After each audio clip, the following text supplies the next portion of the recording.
Welcome to Botany Bay. What exactly is in the water here is a contentious topic. Both industrial and human waste is said to be having a major effect on the water quality. The ageing sewer system is labelled as a big factor in pollution.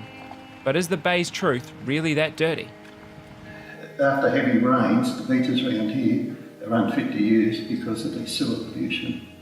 We've ensured that they put notices on the beach to warn people not to swim there. The stormwater systems all lead to beaches, and so we get sewer on the beaches. It is interesting that very often we don't get the beach watch data acknowledged by our local council. By Sydney Water's own admission in the 2011 to 2012 annual report, Foreshore Beach and nearly half of all beaches in the bay had poor or very poor ratings for water quality.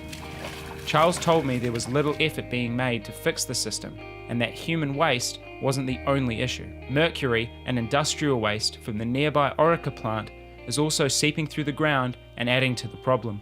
According to Andrew Helps, a mercury recovery expert, the Environmental Protection Agency have no interest in pushing Orica to clean it up.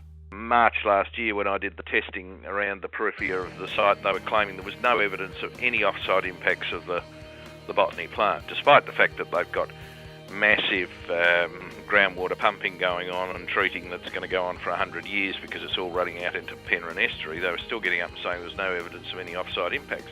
Orica had written to the EPA. EPA had copied Orica's letter and sent it to the Minister. It's their advice. Andrew runs HG Recoveries, a company that sells recovered mercury to manufacturers, and quoted his own testing data. But his tale of mercury sure had me concerned and regretting my time in the water. I went in search of an independent source, finding a recent study from a UNSW-led team. My name is Dr. Catherine Dapple and I'm a postdoctoral research associate here at the University of New South Wales. We have quite a large lab. One of our main focuses is pollution research. Botany Bay is a place where we didn't find sediment metals or sediment organic contaminants to actually exceed the guidelines that are set in Australia to protect aquatic organisms.